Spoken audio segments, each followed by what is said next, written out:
O que vai causar o fim do mundo?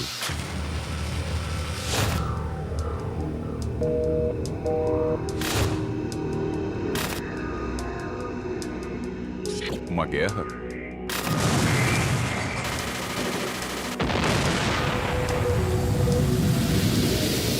Um desastre natural?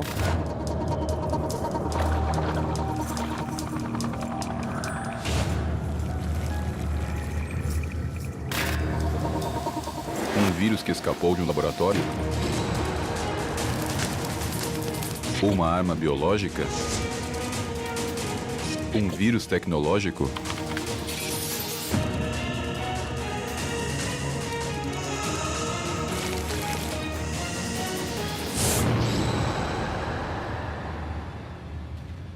Pandemia.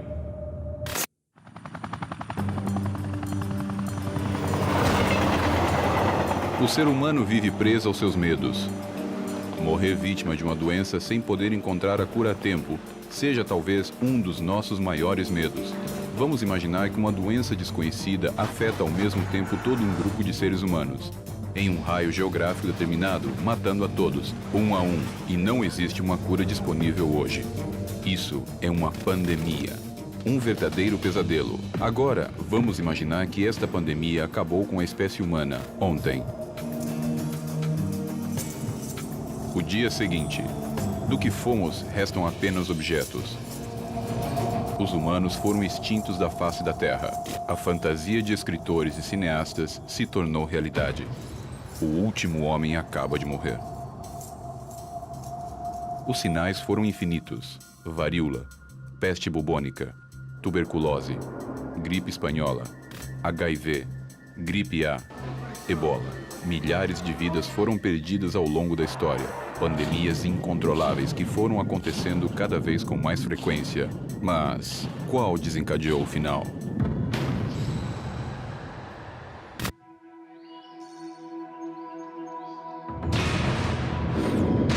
Talvez tenha sido o ebola, ou talvez o silêncio e a indiferença.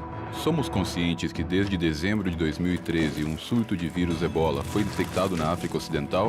Sabemos que é o mais severo surto de ebola desde 1976, com mais de 4.000 mortes informadas pela Organização Mundial da Saúde até o momento? O vírus do ébola surgiu no princípio da década de 70, no Sudão e no Congo. O ebola mata rápido. Começa com febre, dores musculares e enxaquecas, até o ponto em que destrói o fígado e os rins da pessoa infectada, fazendo-a sangrar interna e externamente.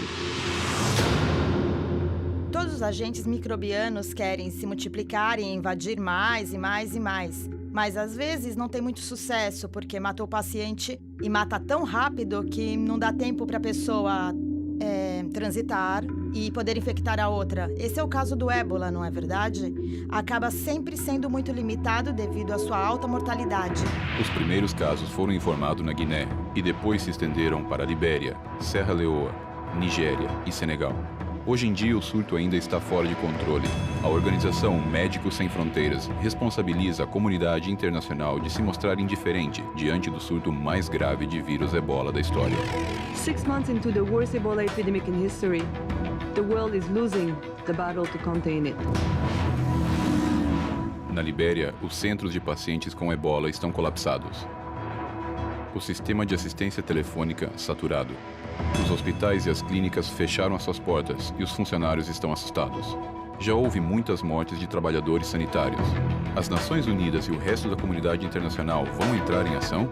Os Estados Unidos planejam destinar 88 milhões de dólares para combater o ebola na África Ocidental. Mas isto será suficiente para sobreviver à última pandemia?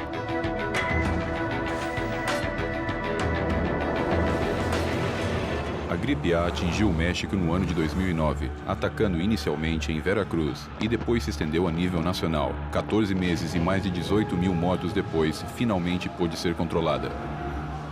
O que vimos naquela ocasião foi uma forma de influenza que apresenta, como quase todas, com febre, na maior parte das vezes tosse e sintomas respiratórios gerais. São sintomas mais importantes que se apresentam e que continuam se apresentando na H1N1, que agora já é sazonal.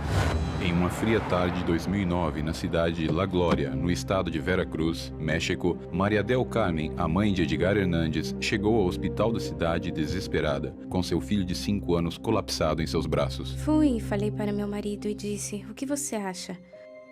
O menino acordou mal? Vai ficar com gripe. Leve do mesmo jeito, ele me disse. Leve. Ou seja, não sabe do quê? Não vou levá-lo para a escola. Eu disse, como está a situação, é melhor levá-lo ao posto de saúde. Seus temores eram justificados. O quadro era grave. Ninguém sabia o inferno que estava a ponto de começar. O que aconteceu foi que detectaram algumas mortes por pneumonia em pessoas que normalmente não morrem por causa de pneumonia. A pneumonia mata os extremos da vida, ou as crianças ou aos idosos. E foram detectadas no país algumas mortes atípicas em jovens. La Glória é uma pequena cidade de 3.000 habitantes no estado de Veracruz. Os Hernández moram lá. Edgar nasceu em 14 de julho de 2005. Saudável, nasceu muito bem. Não tive nenhum problema com ele, nem nada. Que tipo de vírus Edgar tinha contraído? Onde se contagiou? Uma ameaça invisível que pode estar em cada coisa que tocamos ou comemos. Não podemos vê-lo, mas nós estamos na mira dos vírus. No terceiro dia eu vi, que Edgar continuava igual. Talvez pior, porque já me dizia que estava com dor nos ossos, dor de cabeça, que doíam os ouvidos. Começou com um tipo de coriza forte com tosse, ou seja, que em vez de melhorar, o mal-estar estava ficando mais complicado.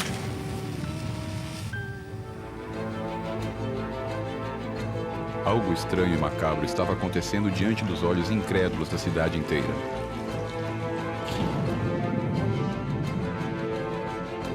Cada vez mais pessoas estavam adoecendo.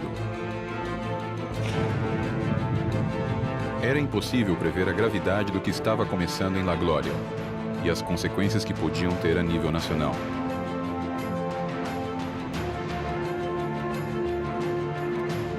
Enquanto isso, o quadro de Edgar se agravava. E nesse momento, os Hernández recebem uma visita inesperada. No quarto dia foram me procurar e me disseram que precisavam de uma amostra de garganta e de sangue do menino.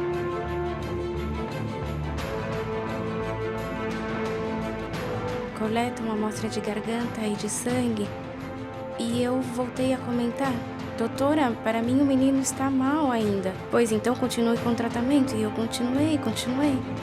Enquanto isso, nos hospitais, as coisas começam a se complicar.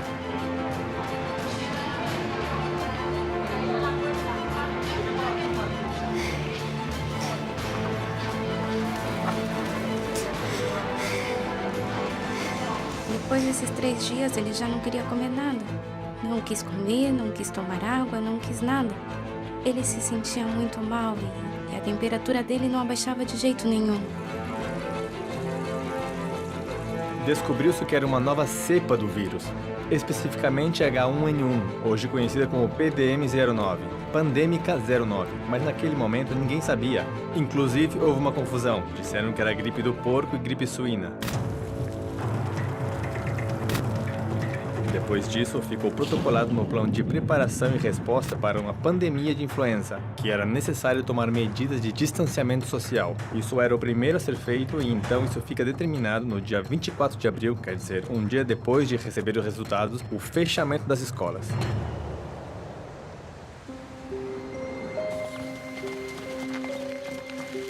Aqui na cidade, diferentes pessoas ficaram doentes. Mas as pessoas, a princípio, reagiam mal na forma em que... Como é possível que haja acontecido tudo isso? Ele nos contagiou, foi ele quem causou tudo. Então eu, defendendo meu filho, sabendo que, senhoras, um momento, porque Edgar não causou isto. A família Hernández se sentia encurralada. O medo pela saúde de Edgar e a sociedade que necessitava de um culpado ia, dia a dia, fazendo-os entrar em desespero. No entanto, algo começa a acontecer.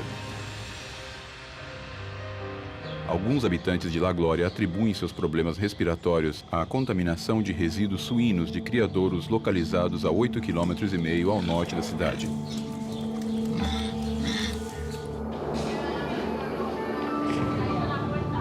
Quase no final de abril, quando as notícias falavam de um surto de gripe na cidade do México e já se contabilizava mais de 150 mortes suspeitas de ser produto deste novo vírus, foi então que Edgar foi identificado como paciente zero. Ao ver que a temperatura não abaixava, ou seja, na verdade foi muito preocupante e desesperador porque, bom, nem poder tirá-lo de lá, ele não podia fazer nada, digo, o que fazer? A vida do menino está por um fio. Do que se trata essa doença que parece incontrolável? A epidemia começa. As pessoas começam a comprar massivamente máscaras, álcool em gel e todo tipo de antibióticos. A diretora-geral da Organização Mundial da Saúde, a doutora Margaret Chan, declarou a pandemia da gripe H1N1. Based on assessment of all available information and following several expert consultations, I have decided to raise the current level of influenza pandemic alert from phase 4 to phase 5. O pequeno Edgar foi mais uma entre tantas vítimas da gripe. A doença parecia estar fora de controle. Uma sombra ameaçadora pairava sobre milhares de doentes. As mortes aconteciam, cada vez com maior frequência. Influenza viruses are notorious for their rapid mutation and unpredictable behavior. WHO and health authorities in affected countries will not have all the answers immediately, but we will get them. Se tivermos um medicamento que não funciona, no que chega a vacina e o medicamento não funciona, então é preciso recorrer às medidas de distanciamento social, às medidas, digamos, estritamente de saúde pública. Realmente é uma surpresa, não porque não estivéssemos preparados para que chegasse uma pandemia, porque realmente havia todo um movimento e alguns procedimentos em andamento para preparar-se para uma pandemia.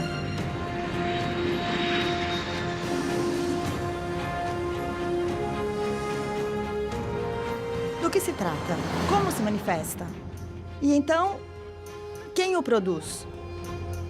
Quem é o responsável? O que acontece? É um agente que já conhecíamos? Temos ferramentas para controlá-lo? Quero dizer, temos tratamentos, temos antibióticos, temos vacinas. É preciso desenvolvê-las? Funciona? Não funciona? Mas as mortes não param. Enquanto isso, na pequena cidade de La Glória, um emotivo ato é preparado. Tudo está pronto. Todos os habitantes da cidade estarão lá. Fidel Herrera, o governador de Veracruz, será quem presidirá o ato. Aqui se iniciou a solução a um problema de saúde pública e assim vamos a seguirlo haciendo. O sapo na mão simboliza a saúde. Eu me curei graças a Deus e graças a minha mãe, que me curou também. A ver, Edgar, ¿te gustou tua estátua? Sim. ¿Estás contento? Sim. Eu fui o primeiro a me curar dessa doença. Esse foi o triunfo de Edgar e dos médicos, mas nem todos conseguiram sobreviver.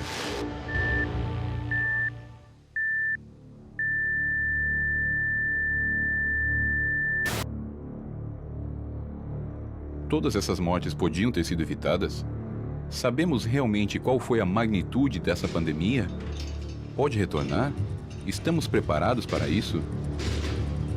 Alguns perceberam o que aconteceu, a minoria. Os vírus se modificam, mutam, são infinitamente mais rápidos que a burocracia e estão em todas as partes. A gripe A teve um antecedente, e no ano de 2007 tentaram isolar o vírus, exumando o cadáver de Mark Sykes, falecido em 1919 por causa da gripe A, ou como era conhecida, gripe espanhola. Realmente foi uma pandemia no começo do século, 1918. Sabemos que Na China, deve ter matado como 30 milhões de pessoas. Nos Estados Unidos, mais de 500 mil.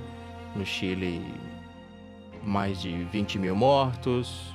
Muito mais afetados. Nem todos morriam, mas efetivamente foi um problema muito sério.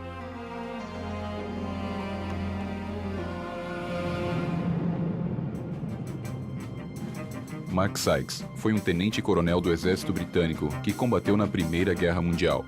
Sua contribuição como diplomata foi muito importante, tanto que uma vez finalizada a guerra, foi enviado a Paris para a Conferência da Paz.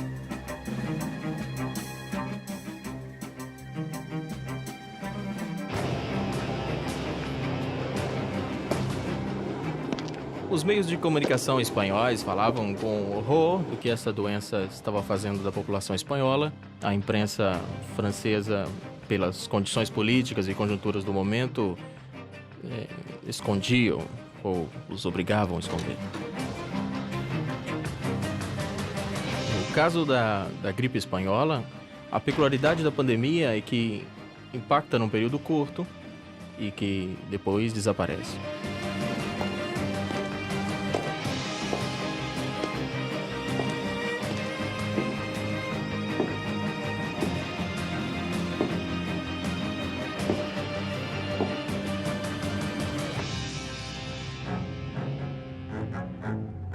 Mark foi uma vítima das epidemias de 1918 e 19. O homem que conseguiu sobreviver a uma das guerras mais cruéis da história.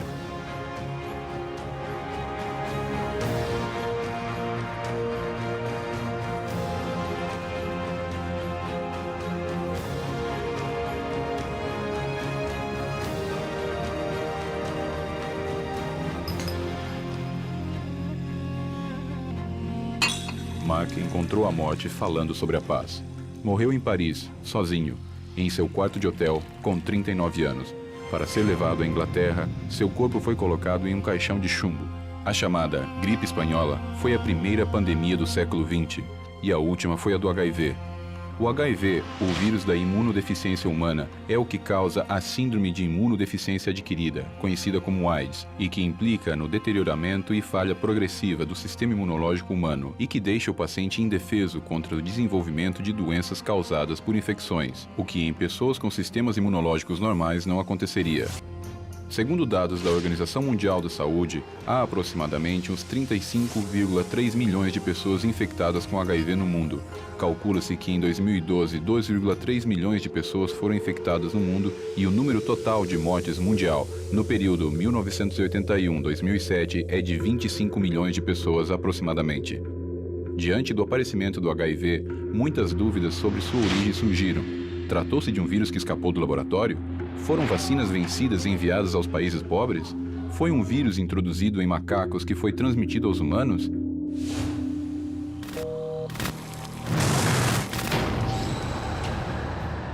Pensamos que as vacinas, os antibióticos, os medicamentos vão nos manter a salvo. O uso excessivo e desnecessário de antibiótico gera bactérias resistentes. Uma bactéria imbatível, a superbactéria. Não podemos combatê-la. É um problema dar antibióticos aos animais, porque depois os comemos. Um perigo que pensamos que está longe de nós e, no entanto, nos espreita a cada momento, em cada canto, nos lugares que transitamos, através das pessoas que nos rodeiam. A tuberculose é uma doença que tem acompanhado o homem durante toda a sua história. Pode uma doença milenar como a tuberculose mutar até resistir a todos os antibióticos conhecidos?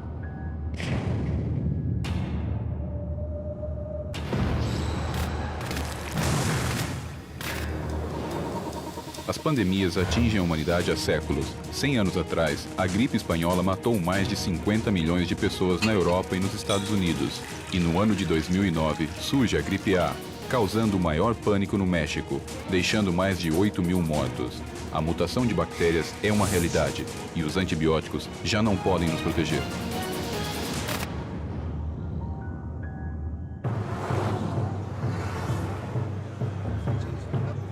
A superbactéria. É algo criado pela natureza ou pelo homem? Realmente existe ou é um produto da imaginação de Hollywood?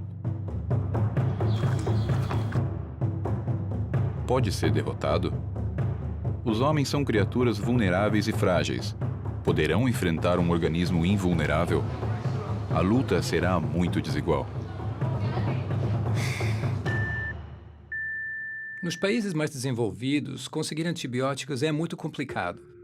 Se você quiser conseguir antibióticos no Canadá ou na Alemanha, o único que pode dá-lo é um médico. Na América Latina, os farmacêuticos vendem antibióticos simplesmente.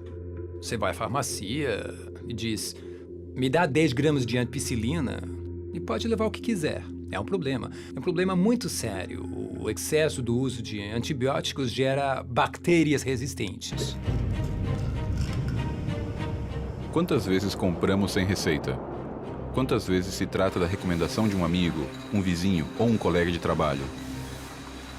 A resistência aos antibióticos é o que eu chamo uma pandemia silenciosa, que progride muito lentamente, mas que já nos leva a uma situação global de emergência.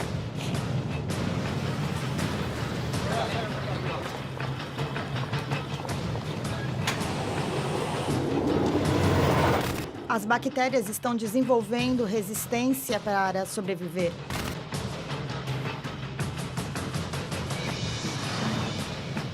As pessoas abusam de maneira indiscriminada do uso dos antibióticos, a venda dos antibióticos e a quantidade de antibióticos que se vende. Alimentamos um assassino em série. As bactérias foram mutando, se tornaram mais resistentes, cada vez mais fortes, invencíveis e perigosas.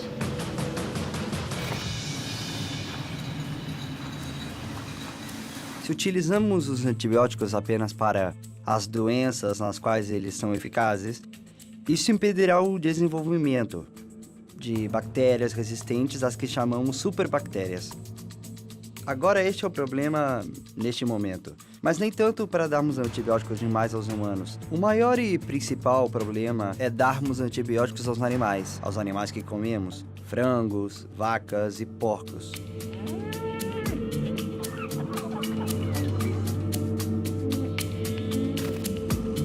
No final do século XIX, em poucos lugares, se duvida que a tuberculose tenha algo a ver com a aglomeração, tem a ver com as longas jornadas de trabalho, tem a ver com más condições de vida. A tuberculose é uma doença que tem acompanhado o homem ao longo da sua história. Inclusive, essa doença pode ser encontrada em múmias egípcias e em diferentes restos que temos da antiguidade, não é? E temos 2 tipos de resistência. Temos resistência a alguns medicamentos que, quando aumentamos a dose, o cuidado precisa ser mais severo. E o segmento também precisa ser mais estreito e chamamos de resistência a múltiplas drogas. Mas existe outra variante que são as mais extremas, que são algumas bactérias que já foram detectadas que são resistentes a todas as drogas. A tuberculose é uma doença que muita gente pensa que se extinguiu, que já não é um problema. No entanto, existem análises que dizem que 1/3 da população mundial está infectada com tuberculose. Geralmente, essas pessoas não vão ter nenhum tipo de sintomas. É um pacto entre o sistema imunológico e a bactéria. Mas quando esse pacto se desfaz porque a pessoa está imune suprimida ou há um problema com o sistema imune ou com um HIV ou com o tratamento de quimioterapia, aí o pacto se desfaz, a bactéria sai. Jorginho Nunes era um popular jornalista esportivo de rádio e televisão, colunista do jornal O Povo, e em 2013 estava atravessando o melhor momento de sua carreira. Conheci o Jorginho há uns 15 anos atrás, na Rádio Tupi, onde ele fazia vários programas pela manhã e também pela noite comentando futebol. Eu tomei conhecimento mais ou menos em setembro, outubro de 2013. E aí, no final de semana, estava em Angra dos Reis. Eu falei para ele, Jorge, não dá para te deixar mais em casa. Tem que examinar, tem que tirar esse gânglio e examinar, pois os exames todos de sangue, de imagem, não davam diagnóstico. Consegui! Já valeu.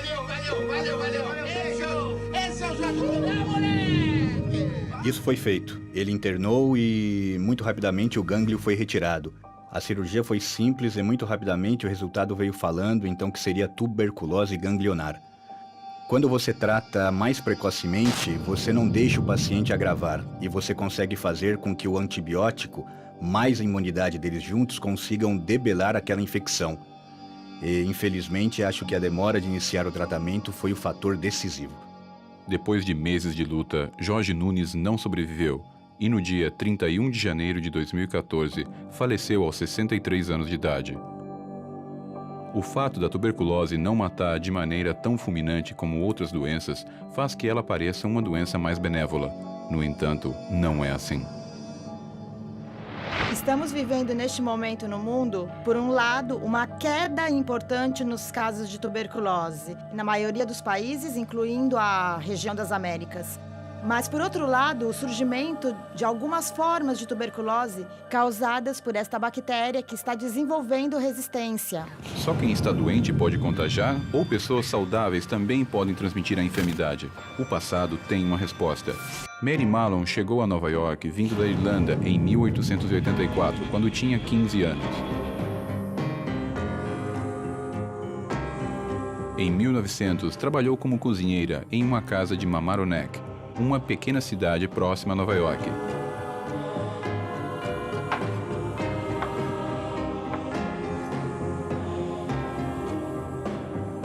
Em menos de 2 semanas, a família contraiu a febre tifoide. Tratava-se de um doente com tifo, assintomático, ou seja, ela facilitava a transmissão, a propagação da doença sem saber. A lavadeira morreu.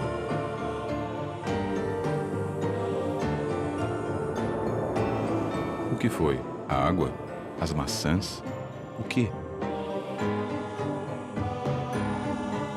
A febre tifoide é uma doença que é transmitida por uma bactéria, principalmente por via gastrointestinal. A forma mais frequente de transmissão é através dos alimentos ou da água contaminada.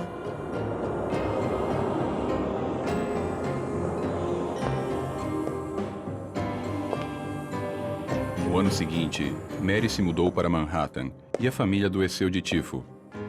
Depois trabalhou para um advogado e 7 dos 8 membros da família adoeceram, até que em 1906 se mudou para Oyster Bay, Long Island, em uma casa de veraneio alugada por um rico banqueiro, Charles Henry Warren e sua família.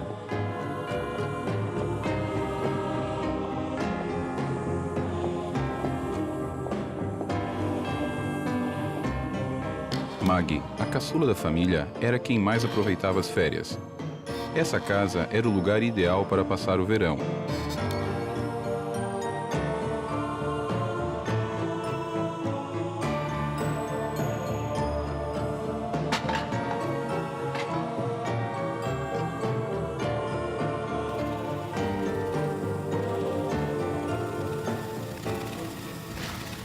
No entanto, esses maravilhosos dias de sol e brincadeiras logo terminaram. Primeiro, o jardineiro e 2 criadas ficaram doentes. Depois, a doença foi entrando na família.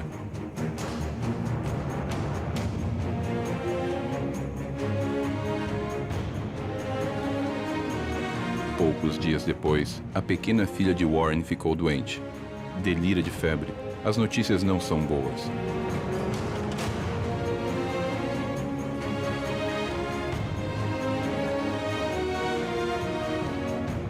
Mas desta vez, Mary não espera e, sem avisar, vai embora de casa.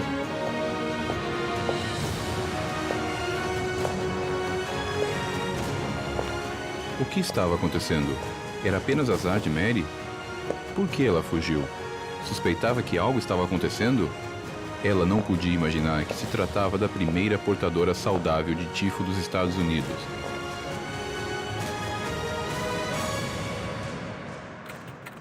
Warren alugava a casa de John Thompson. Thompson consultou médicos especialistas que analisaram a água potável, os resíduos, o sistema de esgoto e também chamou um engenheiro sanitário chamado George Soper, que começou a investigar.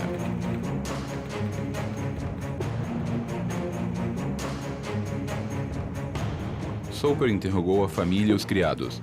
Foi mais longe, inclusive, e pediu uma lista dos convidados que receberam nas últimas semanas. Soper foi descartando um por um dos entrevistados, E, obviamente, que Mary Mallon ter se demitido pareceu estranho.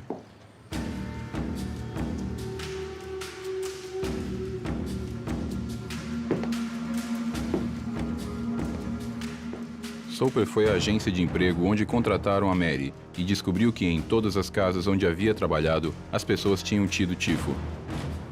Mary tinha deixado um rastro sinistro de doença e morte.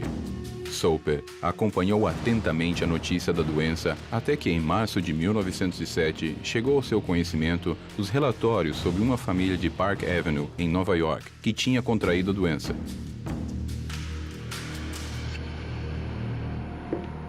Soper foi para lá.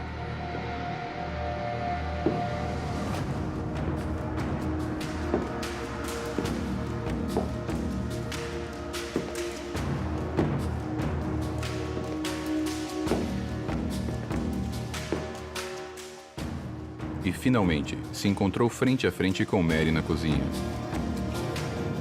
Soper pediu para fazer o exame, mas Mary se negou e, sobretudo, negou estar doente. Cansada, acabou o expulsando de forma ameaçadora.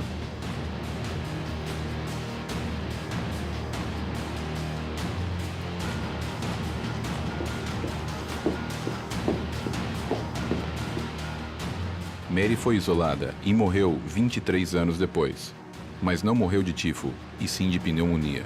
Ela nunca conseguiu entender como podia transmitir uma doença da qual não padecia. Essas bactérias têm a capacidade de se alojar em algumas pessoas, não produzir nada ou uma doença leve, e então essas pessoas podem transmitir e são elementos importantes na transmissão. Portadores saudáveis, superbactérias ou vírus. A natureza nos responde de uma maneira brutal em uma luta desigual. Quem domina quem? O final de nossa espécie só se reduz a esse combate? Todos nós nos lembramos do atentado contra as Torres Gêmeas, mas apenas alguns dias depois, aconteceu um ataque com armas biológicas que deixou o mundo inteiro preocupado. Eu me senti, atacada e senti paranoia. Pode uma bactéria viajar em algo tão simples como uma carta e gerar pânico em uma nação inteira? Um estranho duelo ocorreu nos Campos Sangrentos de Rossignol. Louis Pasteur poderá derrotar o Anthrax e mudar para sempre a história da ciência?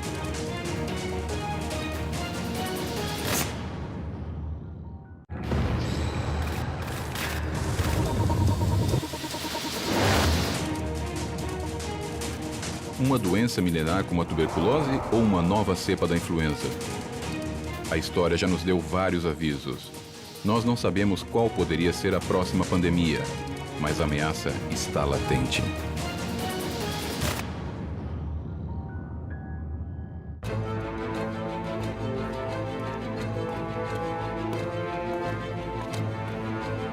Como começa uma pandemia? Não sabemos como uma nova doença surge ou se espalha até ela contagiar, adoecer e matar. Os múltiplos fatores nos desconcertam e nunca tivemos esse controle. Os seres humanos usam este aprendizado para prevenir futuros surtos, mas é possível plantar uma nova doença, medir a sua dose e calcular a quantidade de mortes que ela pode causar? Pode o terrorismo controlar o incontrolável? O que é necessário para isso? Talvez não seja necessário uma superbactéria para acabar com a humanidade, nem sequer um grande exército. Talvez seja necessário apenas um homem para alcançar este objetivo. De acordo com o FBI, o Dr. Bruce Ivans D. Edwards, pesquisador estrela do Instituto de Investigações Médicas em Doenças Infecciosas no Exército de Fort Detrick, pôs em prática seu abominável plano. Casey Chamberlain levava uma vida normal. Tinha apenas 23 anos quando isso aconteceu. Eu estava morando na cidade de Nova York e meu último trabalho tinha sido no Nightly News. E então, quando tudo isso aconteceu em setembro de 2001, foi quando eu comecei na NBC. Casey foi trabalhar como todos os dias. Ela chegou no horário, preparou seu café e resolveu organizar o correio. Mais um dia rotineiro. Quando chegou à sua mesa, uma carta chamou a sua atenção. Era um pequeno envelope branco, menor que o padrão, e parecia ser escrito por uma criança. Eu era secretária na recepção. Atendíamos os produtores, fazíamos qualquer coisa que qualquer um precisasse. E uma das nossas tarefas do dia era abrir o e-mail do nosso correspondente, Tom Brokaw. Então, era como qualquer outro dia. Foi o que eu pensei. Por mais estranho que parecesse o fato de um apresentador de jornal receber uma carta de uma criança, Casey decidiu abrir o envelope do mesmo jeito. Então, quando eu abri, havia aquele pequeno pedaço de, você sabe, papel branco. Acham que eram 2 pedaços de papel. E meu cérebro, às vezes eu não me lembro, mas dentro tinha essa substância.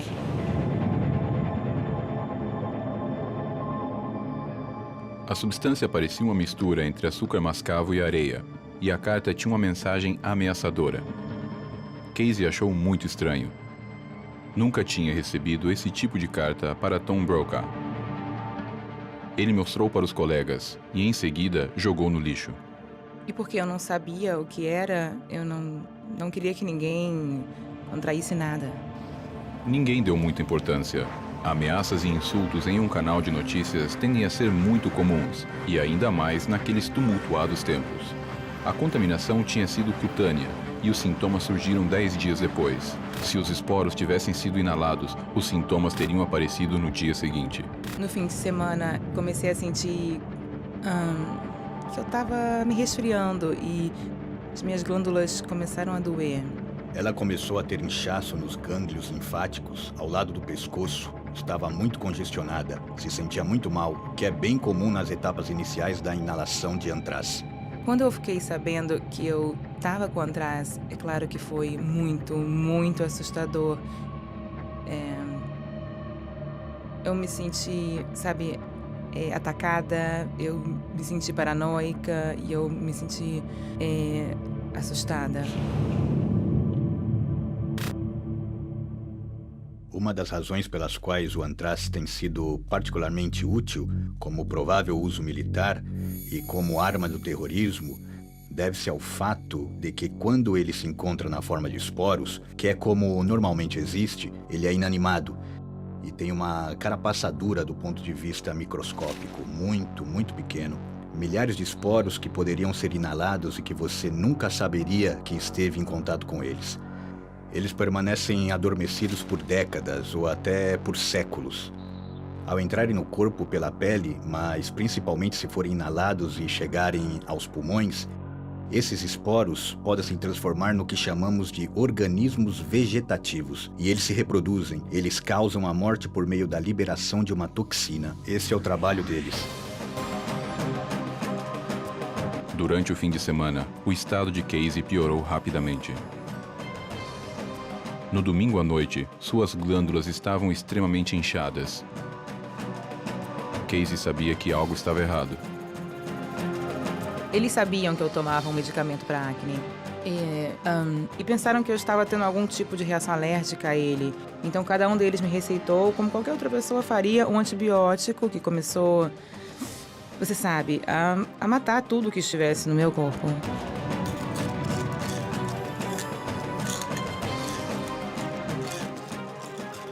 Mais de 30 mil pessoas foram consideradas em risco, uma vez que podiam ter sido expostas e receberam antibióticos preventivos. Algumas delas continuaram tomando antibióticos por mais 60 dias depois do momento em que, supostamente, tinham sido muito expostas. Mas, quando criamos um programa ofensivo, havia muitas técnicas que foram utilizadas para determinar se um ataque biológico seria eficaz através da liberação dos germes e substâncias químicas menos prejudiciais. Em São Francisco, no metrô de Nova York, e em algumas centenas de testes nos Estados Unidos, nenhum desses testes considerou a possibilidade do envio de esporos pelo correio. Quando Casey foi diagnosticada com antraz cutâneo, teve que passar 100 dias no isolamento. Por sugestão de sua família, sua casa foi revistada em busca de esporos do veneno. Não encontraram muitos esporos. Não era muita quantidade. Era bem pouco. Mas eu decidi que eu queria que minhas coisas fossem destruídas. Então, Eles fizeram isso por mim. Eu tinha um apartamento inteiro, tudo foi destruído.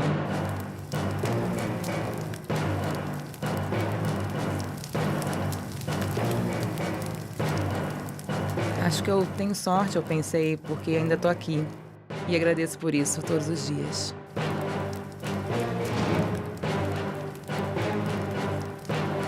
Pode-se matar a humanidade com este método simplesmente enviando cartas contaminadas? Ou existe outra maneira de usar o antraz mais massivamente?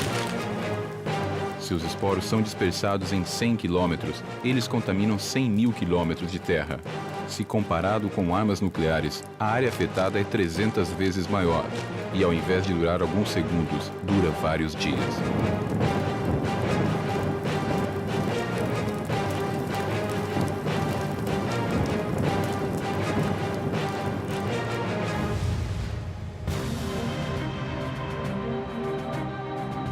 Os campos malditos da pequena aldeia francesa de Pouilly-le-Fort foram testemunhas de um curioso duelo entre o veterinário Hipólito Rossignol e o químico Louis Pasteur. Entre os presentes estavam jornalistas, pecuaristas e pessoas da cidade, ansiosos para ver como se daria essa batalha científica. O desafio começou quando Pasteur anunciou que tinha conseguido tornar as bactérias mortais do carbúnculo ou antraz em algo inofensivo e tinha desenvolvido a vacina.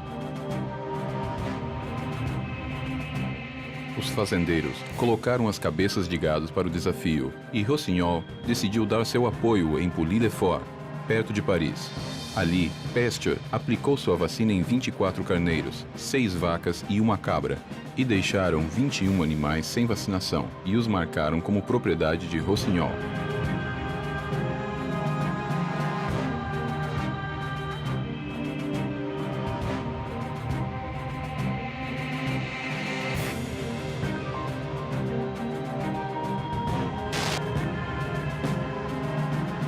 A vitória foi de Pasteur.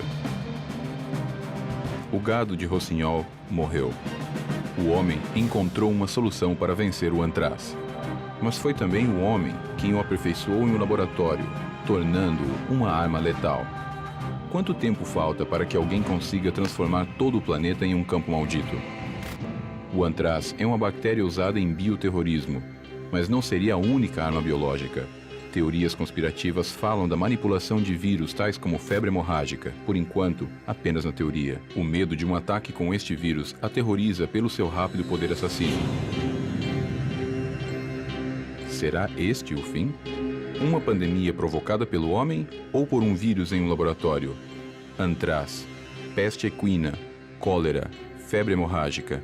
O cenário não é uma ficção. Já aconteceu com o antraz, e não há nenhuma garantia de que não possa voltar a acontecer. Inclusive, poderia estar acontecendo neste momento. O Instituto Nacional de Saúde, que é um dos mais importantes e pioneiros nos Estados Unidos em pesquisas biológicas, teve seu orçamento cortado, o que também afeta a capacidade de proteção que podemos gerar contra agentes biológicos ou químicos. É o bioterrorismo ou sua luta contra ele o que vai acabar com a humanidade? É uma nova ameaça ou há séculos convivemos com a possibilidade de um ataque biológico? O primeiro antecedente de um ataque com armas biológicas não é recente. Em 1346, na área da Crimeia, sem saber, um exército mongol introduziu a peste negra na Europa e fez o primeiro ataque biológico da história. A cidade de Caffa era a porta de entrada para o comércio na Europa.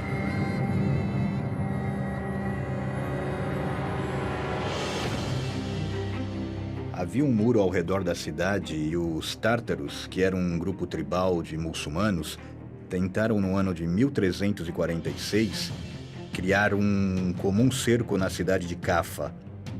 E, de repente, encontraram uma grande quantidade de pessoas mortas e moribundas. Eles não entendiam que era um agente biológico, não sabiam sobre agentes biológicos como bactérias. Mas as pessoas estavam ficando doentes com a peste, que mais tarde seria chamada de peste bubônica. E E o que eles fizeram foi usar catapultas para arremessar os cadáveres, os que tinham morrido de peste. Muitos deles através dos muros da cidade para tentar infectar os europeus residentes naquela região. E aparentemente foram bem-sucedidas. Muitas pessoas naquela cidade ficaram doentes e morreram.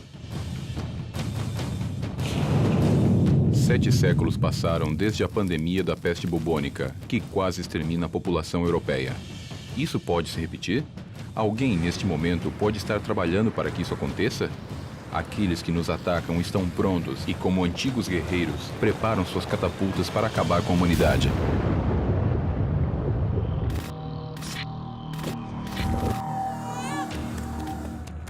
As distâncias ajudaram historicamente o homem a se proteger das pandemias. Mas o mundo mudou e a comunicação evoluiu. Não só estamos mais longe em menos tempo, os vírus nos acompanham.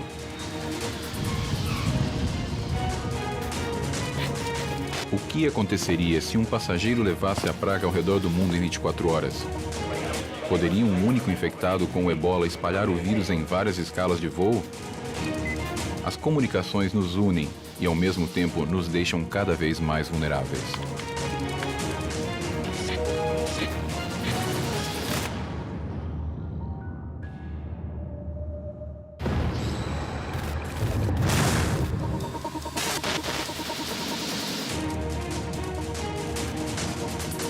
Campos malditos, doenças milenares, bactérias multiresistentes a todo tipo de antibióticos, ataques com cartas infectadas, todos possíveis detonadores da próxima pandemia.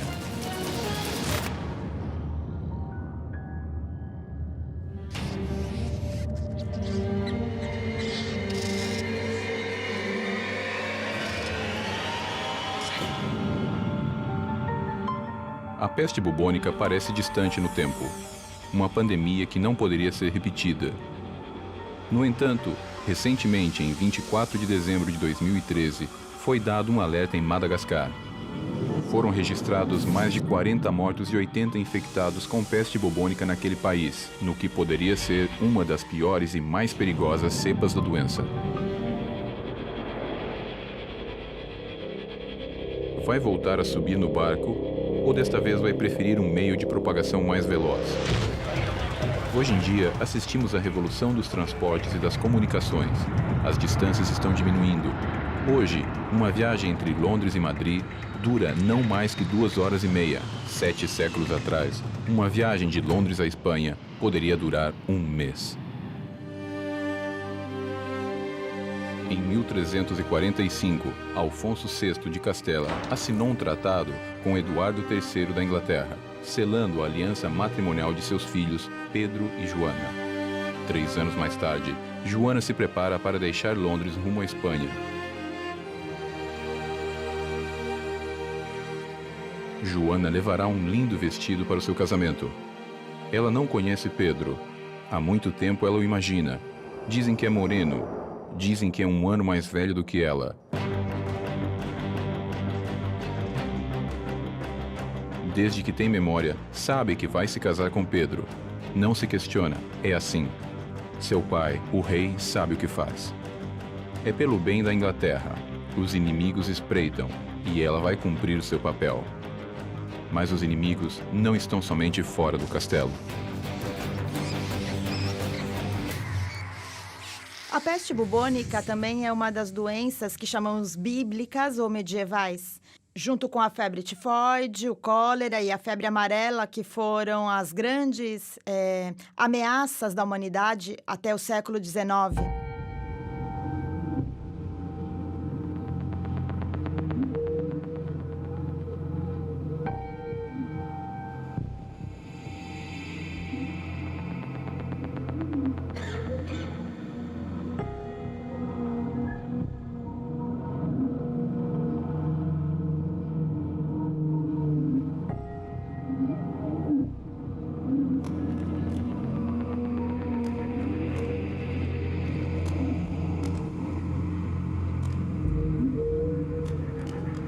A garota que tinha crescido e se preparado para o casamento acabaria sendo uma eterna noiva.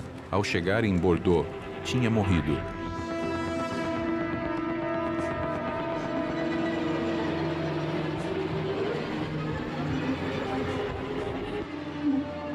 Joana da Inglaterra morreu de peste bubônica. Seus pertences foram incinerados e seu corpo deixado em uma vala comum.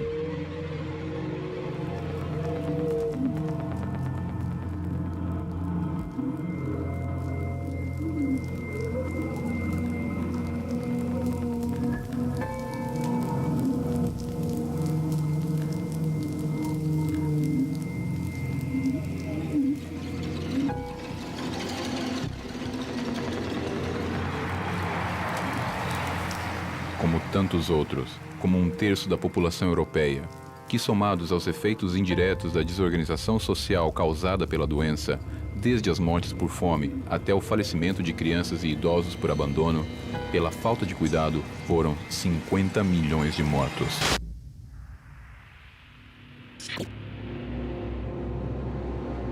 No século XIV, o mundo era grande. As comunicações faziam que as distâncias fossem muitas vezes intransponíveis. Isso beneficiou a não propagação da peste ainda mais. Mas hoje, com a revolução das comunicações, o mundo ficou menor. Cerca de 100 companhias aéreas operam no aeroporto de Heathrow para os 180 destinos em 90 países.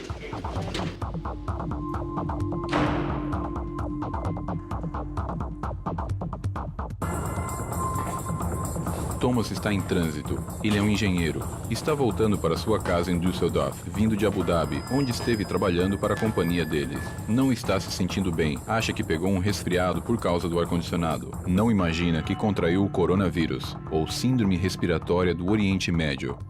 Não imagina quantas pessoas é capaz de contagiar. Jennifer tem 40 anos, é médica, acaba de chegar a Londres para participar de um congresso de cardiologia. Veio da cidade do Cabo, África do Sul. Não sabe que em 2 semanas terá sido vítima do cólera. Quanto tempo passamos em um aeroporto? Com quantas pessoas interagimos?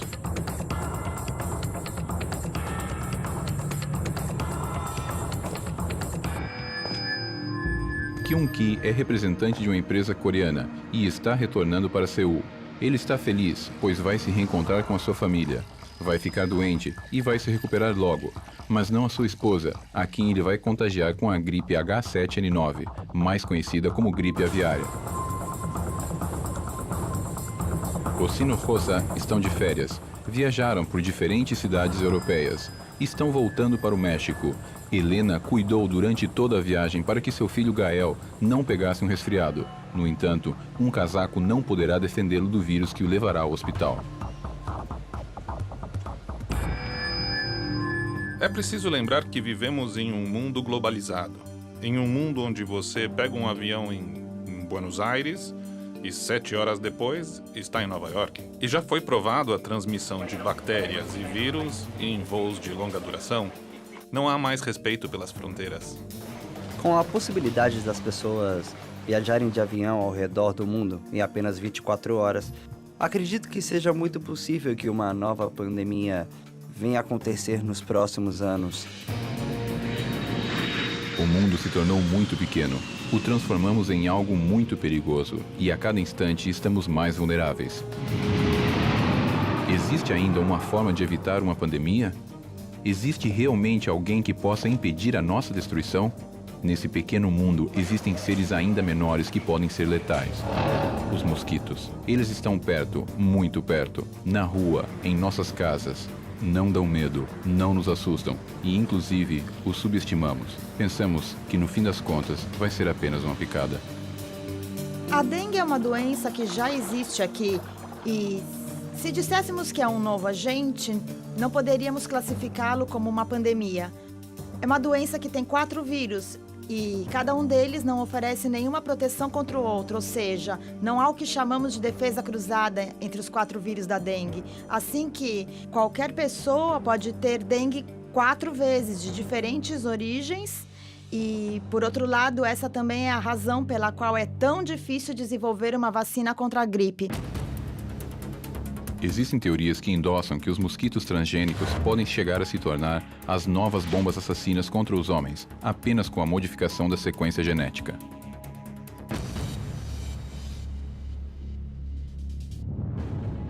Os vírus podem carregar consigo uma pandemia. podem aniquilar como uma espécie, mas os vírus que aniquilam o homem não necessariamente são biológicos. Também podem ser informáticos. O vírus Michelangelo foi o primeiro a ocupar as capas dos jornais, e talvez pela divulgação tenha sido possível diminuir o seu impacto. No entanto, ele teve todas as características de uma pandemia. E se eles não puderem ser contidos? E se os antivírus falharem? Eles são praticamente invisíveis, não são ouvidos, não são palpáveis, mas têm um enorme poder que pode acabar conosco. Todos os dias surgem novos vírus criados em quartéis tecnológicos. Costuma-se pensar que os ataques são domésticos ou empresariais, mas nunca no que consideramos sistemas infalíveis. Alguém poderia invadir a NASA ou a Marinha dos Estados Unidos? Quando eu comecei no mundo da informática, eu tinha 13 anos. Júlio Ardita nasceu em Santa Cruz, na Argentina, e viajou pelo país inteiro devido às transferências do seu pai. Até que, finalmente, com 14 anos, chegou a Buenos Aires, em um pequeno apartamento no bairro de Palermo.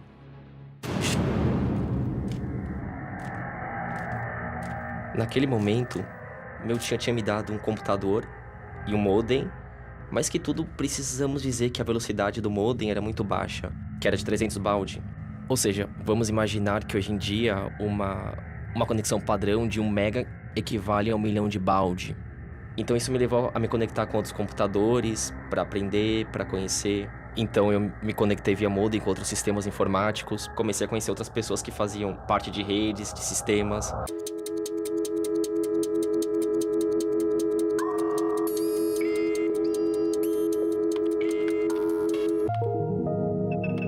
Como um desafio, tentando entrar em diferentes sistemas, aprendendo novas técnicas. Bom, eu fui entrando nesses sistemas, até que fui provando e tentando detectar ou encontrar novas metas ou coisas mais interessantes para entrar.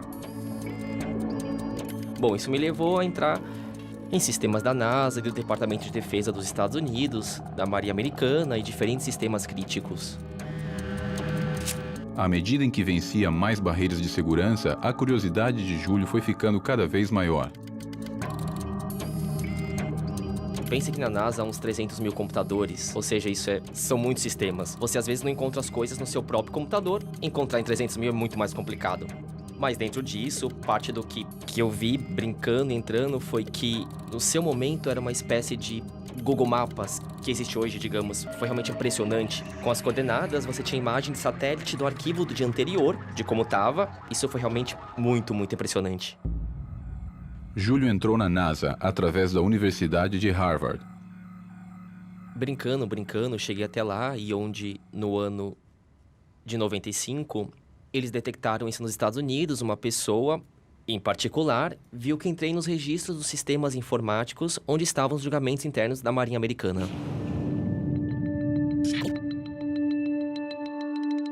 Peter Garza, do NCIS, foi o primeiro a avisar que alguém invadiu os arquivos do Serviço de Investigação Naval Criminal. Ele começou a rastrear, pediu uma liminar e se dedicou à procura de quem tinha se infiltrado. A investigação durou 3 meses. Após esse tempo, Peter descobriu a origem da invasão: Buenos Aires, Argentina.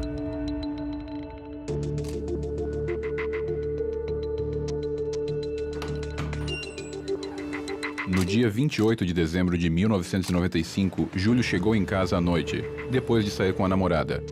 Ao entrar no prédio, encontrou um panorama bem incomum. Dezenas de pontas de cigarros estavam jogadas no corredor, na frente da porta do apartamento dele. Encontrei meu pai, minha mãe sentados no sofá, então eu olhei pra eles com cara de "O que aconteceu?" E eles que me perguntam "O que aconteceu?" Eu digo "Não sei o que aconteceu." E eles disseram "Houve uma invasão, vieram aproximadamente 25 pessoas. Então o que você fez?" Eu respondi "Nada." As autoridades levaram o computador de Júlio, da irmã e dos pais. Também levaram uma impressora e todo tipo de aparelhos eletrônicos que pudessem conter informações. Eu passei por 2 processos judiciais, um na Argentina, outro nos Estados Unidos, em Boston, onde fica Harvard, onde está a sede. E bem, na Argentina o processo judicial demorou quase 4 anos, digamos, mas não era um delito que eu tinha feito. Mas sim, eu reconheço que tinha usado a conexão da internet, da Telecom, sem pagar.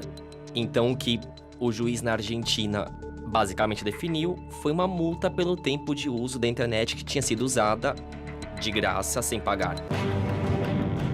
O segundo processo judicial era nos Estados Unidos. Júlio era procurado pela Interpol. Viajei para os Estados Unidos, para Boston, enfrentei lá esse processo judicial. Uma vez em Boston, Ardita se reuniu com o juiz e os promotores.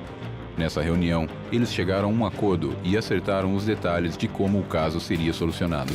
Assim como foi definido, aconteceu. Júlio acabou trabalhando para o FBI durante seu acordo de silêncio por 10 anos e hoje é uma autoridade na matéria. Hoje existem, na realidade, sistemas de computador que ajudam a gerar moléculas baseadas em diferentes componentes gerados, administrados e definidos a nível tecnológico e informático. Ou seja, se eu quero desenvolver uma substância, uma molécula, os componentes são definidos, os componentes são pegos e o sistema, digamos, gera essa molécula X. Será um pavio que está se acendendo sem saber aonde vai? São os vírus que vão colocar um ponto final na história do homem na face da Terra? Mas são todos vírus biológicos ou existem outros tipos de vírus, outras formas de ataque? A tecnologia já faz parte do corpo humano, mas pode a vida de um jovem com uma comovente história mudar para sempre graças aos avanços tecnológicos? Pode ter vindo de qualquer lugar. Ela transporta pela saliva.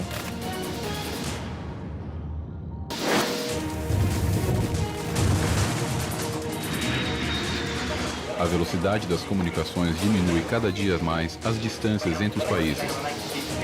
As doenças não conhecem mais fronteiras. Em 2009, alguns países proibiram voos provenientes de regiões com surtos de influenza. Mas são as doenças que podem gerar um novo contágio massivo?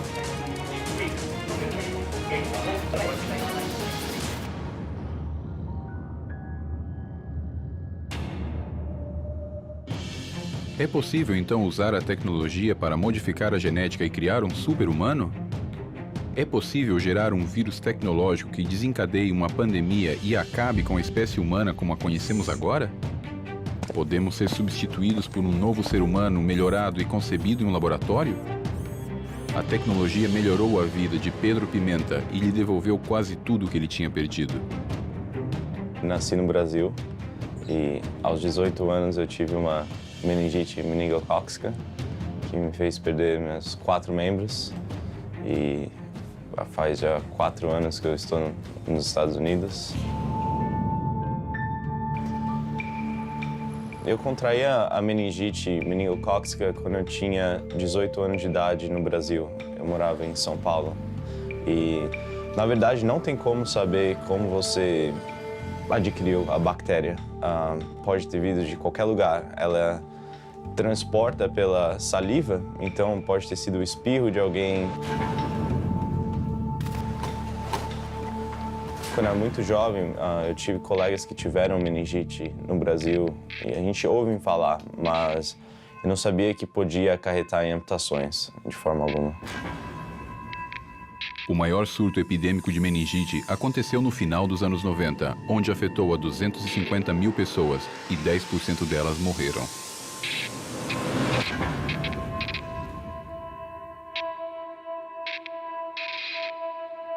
Aquele 11 de setembro de 2009 era uma sexta-feira comum para Pedro. Ele tinha encontrado um amigo para almoçar, como fazia habitualmente. Começou a se sentir mal e foi para casa. Ao chegar, a febre aumentou e ele teve vômitos. Pedro não se sentia nada bem. Já à noite, esses sintomas começaram a piorar. Eu estava sozinho em casa. Na parte da noite eu já estava bem mal e ele me levou no hospital local. Disseram que eu tive uma infecção alimentar e me mandaram de volta para casa. Aí de lá eu fiquei 4 horas dormindo. Pedro não podia dormir. Seu corpo ardia em febre e a dor era tão aguda que quase não podia se mexer. Foi um pesadelo. Seu corpo o abandonava enquanto ele tentava conseguir ajuda. Por sorte, eu consegui pegar o meu celular que estava perto de mim e ligar para o meu irmão que estava dormindo do outro lado da casa. Ela conseguiu atender o telefone e eles vieram lá pro meu quarto. Eu já estava praticamente morto naquela hora.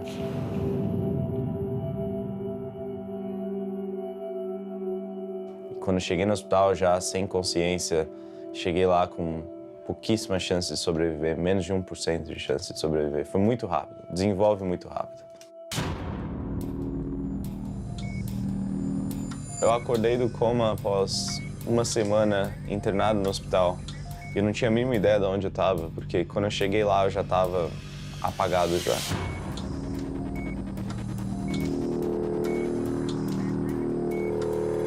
A primeira visão que Pedro teve foi de seus membros completamente gangrenados, em estado de putrefação. Conseguia ver parte dos meus ossos, dos meus músculos, uma cena terrível. Quando eu acordei do segundo coma, a primeira visão que eu tive, e de novo, eu estava sob efeito de vários remédios, então era muito confuso, eu estava muito sonolento. Mas a primeira visão que eu tive foi a do meu corpo debaixo do lençol. Então eu conseguia ver o contorno do corpo. E foi um choque, porque eu tinha 1,80 m de altura. E de repente eu olho para o contorno do meu corpo e tá pequeno. Foi algo que era um medo do futuro, somado com aquela realidade, olhando para o meu corpo. Foi terrível, terrível.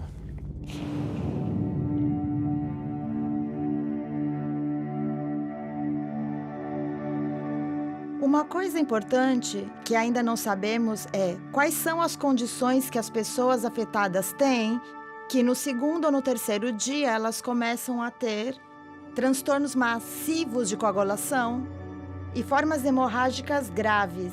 E como produzem coágulos, não é? E em seguida, aqueles vasinhos pequenos que temos nos pés, nas mãos e pelas extremidades começam então a gangrenar. Ou seja, a carne começa a morrer devido à falta de irrigação e oxigênio. Uma semana depois de ser amputado, chegaria o momento em que o rumo da recuperação do Pedro mudaria. Perto do hospital, no estádio do Morumbi, o AC/DC, sua banda de rock favorita, tocaria em São Paulo depois de 13 anos. Eu estava muito empolgado, eu sempre fui um fã enorme. Eu entrei em desespero. A primeira coisa que eu falei quando eu acordei foi: eu quero ir no show da AC/DC, pro médico. E óbvio que não tinha a mínima chance de eu ir. E a situação era ainda pior, porque eles iam ouvir tocar no estádio que ficava a dois quarteirões do hospital onde eu estava. 2 semanas antes do show, meu médico, chamado Dr. Ofir, ele entrou no meu quarto e falou: olha, Pedro, eu conversei com a diretoria do hospital e nós vamos te liberar por 2 horas. Você vai numa ambulância, vai entrar no estádio, vai assistir o show. Provavelmente você não vai conseguir assistir muitas músicas. Quando você quiser voltar, a gente volta, mas a gente tem 2 horas para te levar nesse show e você assistir o AC/DC e depois a gente te traz de volta para o hospital. Mas aconteceu. No dia 27 de novembro de 2009, o AC/DC veio para tocar em São Paulo e eles me colocaram numa ambulância.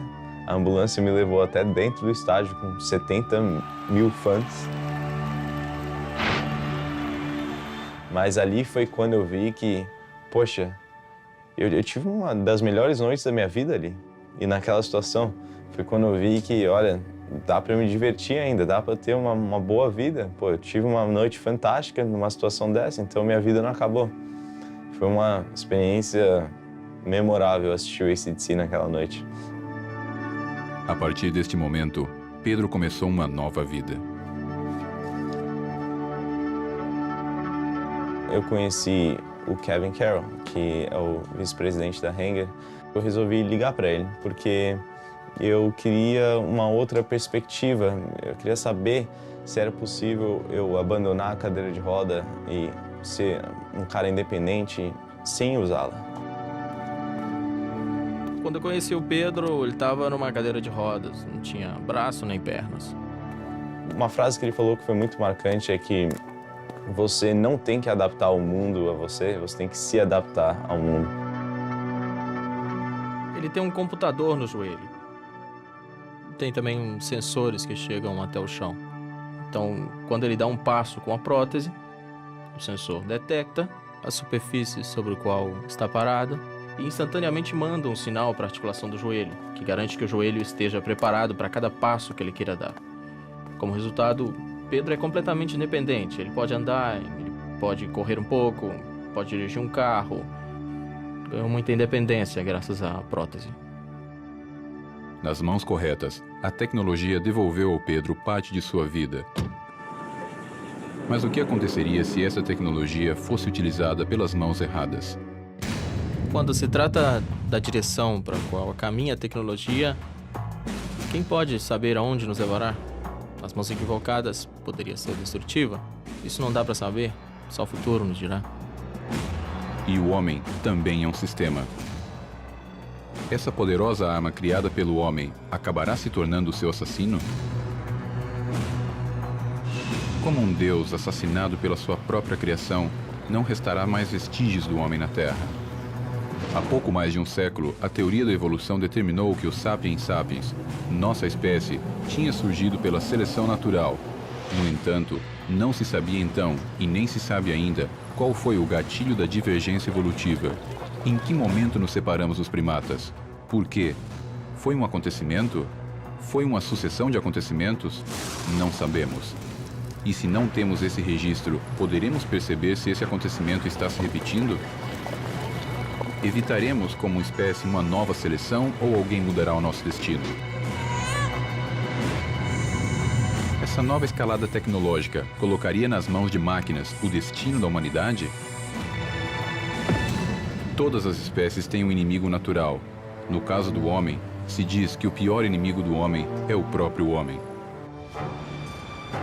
Já conhecemos os ataques, mas existem homens preparados para enfrentá-los? Não acho que seja irracional estar preocupados pela pandemia no futuro. São muitos os que estão esperando o final, estão se preparando. Chris Petrovich sobreviveu a várias pandemias, mas sabe que ainda falta a batalha final.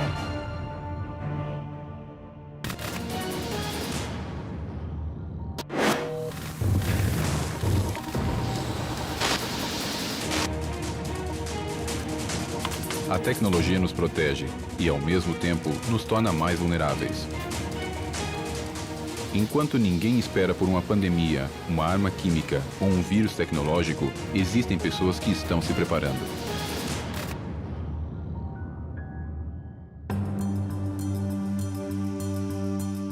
As armas químicas são aquelas que têm suas propriedades tóxicas usadas para matar, ferir ou incapacitar o inimigo, tais como cianeto, gás mostarda ou sarin. Quando se fala de armas químicas, estamos falando de um agente que prolifera venenos da área. Vimos um efeito terrível do agente nervoso sarin, que está sendo utilizado na Síria com toda a clareza pelo governo sírio. Uma arma química em mãos erradas tem o poder de causar um dano devastador, como o ocorrido na Síria em agosto de 2013. Pelos relatórios das investigações das Nações Unidas e outros, mais de 1.000 pessoas, incluindo centenas de crianças, morreram por causa do gás sarin que foi lançado pelo governo. Mais uma vez, o homem combate sua própria espécie. Um destes agentes poderia ser o exterminador?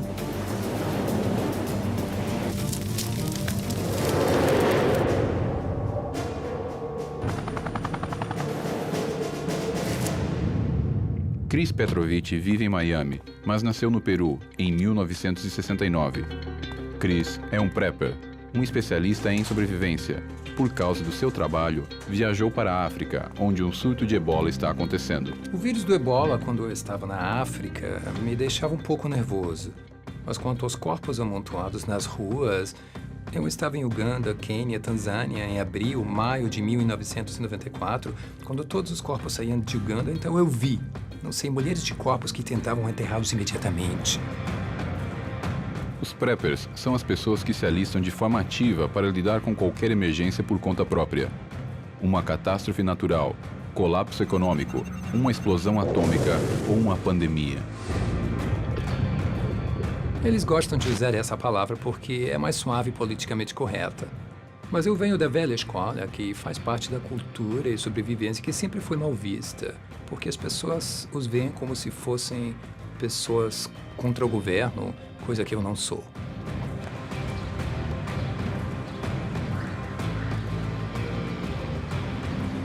Acho que as pessoas sempre devem acompanhar as notícias sobre saúde. Quais doenças estão rondando, riscos para a saúde após suas viagens internacionais. Acho que isso é muito importante. Não acho que as pessoas devem ficar paranoicas no que se diz respeito a esse tipo de coisas. Mas sim, com calma, é sempre importante ter os medicamentos necessários para usar em caso de emergência. Não é a paranoia ou o sensacionalismo o que move essas pessoas, mas sim a crença e a certeza de que algo vai acontecer. O fenômeno prepper atual começou faz 5 ou 6 anos com a queda da economia. E, tradicionalmente, temos visto nos Estados Unidos a cada 20 ou 30 anos. E, quando a economia cai, mais gente está interessada na sobrevivência e se transformam em preppers. Nesse momento, estamos consultando os especialistas em defesa e preparando-nos para um dos piores cenários. Muita gente acha que os preppers estão loucos, mas acho que loucura é negar a possibilidade para você ou para alguém da sua família de evitar ser vítima de um desastre em algum momento da vida. O mais legal da preparação em geral é que quando você está se preparando para uma emergência, na verdade está se preparando para a maioria delas. Chris sabe que se chegasse a acontecer uma pandemia, a maioria do equipamento seria o mesmo: máscaras de gás, máscaras comuns, água sanitária. Eu tenho aproximadamente 190 mil litros de cloro para desinfetar, roupas químicas para me proteger do lixo, dos corpos ou de qualquer outra coisa que entre em contato com a minha pele, então eu não me infectaria com nada. Chris é parte de uma rede de preppers da Flórida, que estão organizados para todo tipo de catástrofes.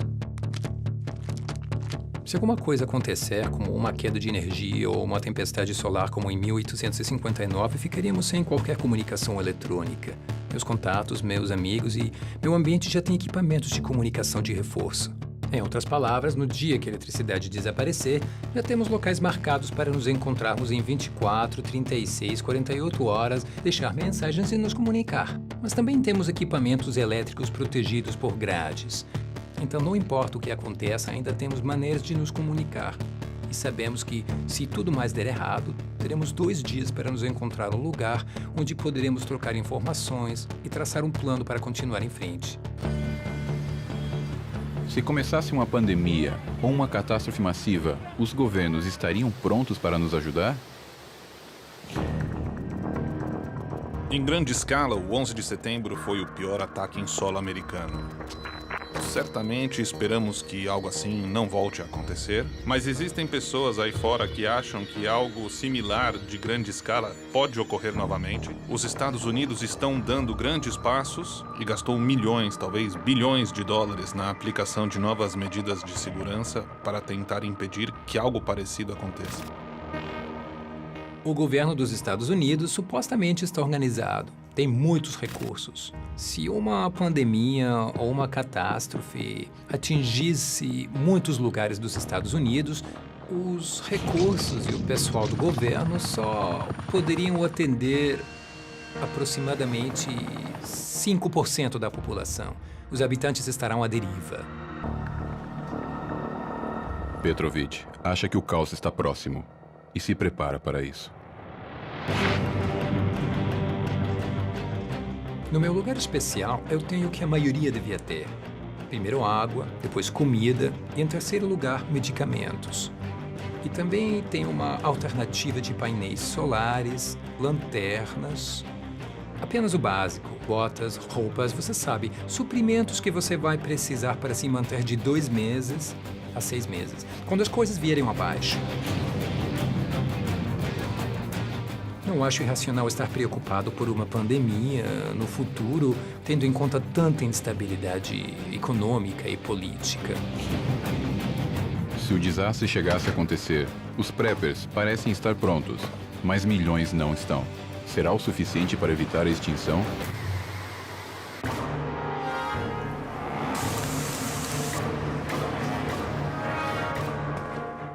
Doenças, vírus informatizados, ataques biológicos, pandemias. Eles estão entre nós, latentes, prontos para atacar. O fim está próximo? Vamos nos salvar? Podemos evitar uma nova pandemia? Vai haver uma pandemia? Sem dúvida. Quando? Não sabemos. Do que? Não sabemos, mas vai acontecer. Este sonho de controlar as doenças infecciosas, eu acho que é como a utopia, não? Estamos caminhando para isso e no caminho aprendemos, mas nunca sabemos se vamos chegar.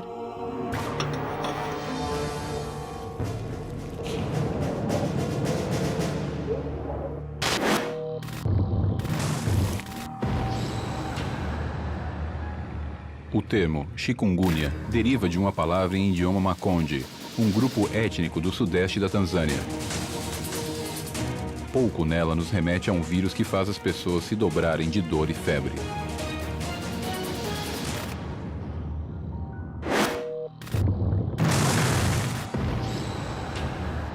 As pandemias traçaram um DNA de morte ao longo da história, atingindo a humanidade, arrancando seu bem mais precioso, a vida. Enquanto isso, e como em um filme de ficção científica, os Estados Unidos anunciam o primeiro morto por ebola em solo americano.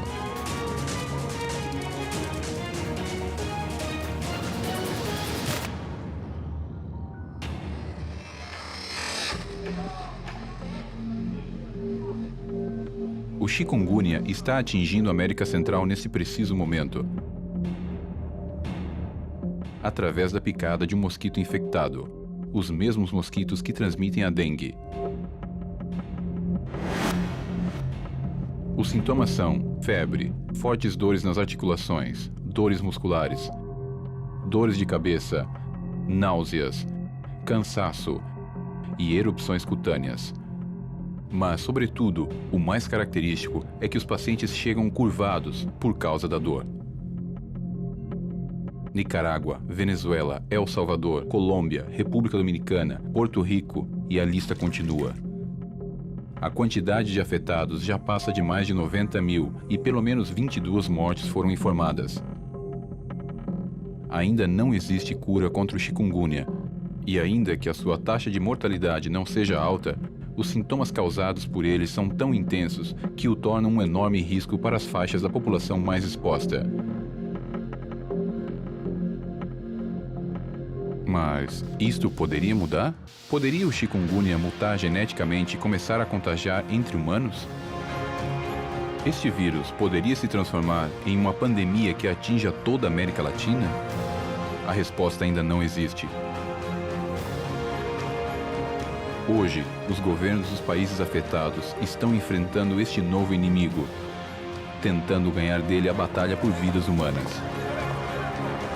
É necessário prevenção, educação e recursos. A luta é constante e diária.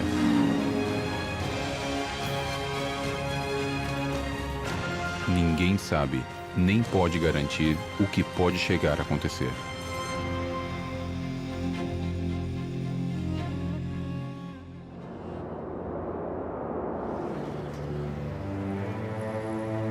A grande interrogação é se uma pandemia pode terminar com a humanidade.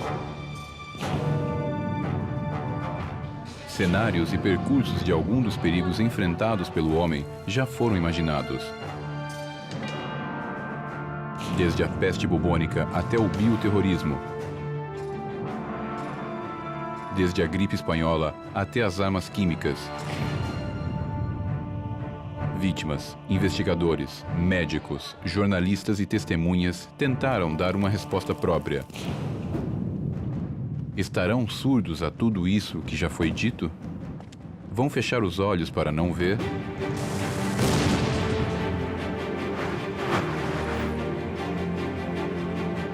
Não existem mais desculpas para não perceber que a humanidade está realmente em perigo.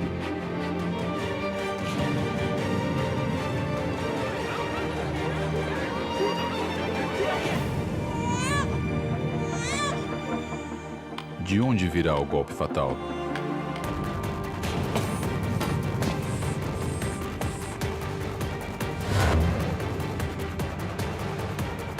O que vai terminar com a nossa espécie? Definitivamente uma pandemia. Originada por causas naturais? Produzidas por nós mesmos? Neste exato momento, um vírus pode estar sendo produzido e, por um erro, pode escapar do laboratório. Agora, nesse momento.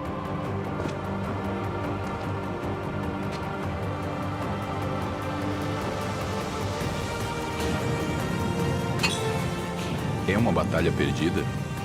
Quando chegará? Logo ou nunca? Isso depende da humanidade.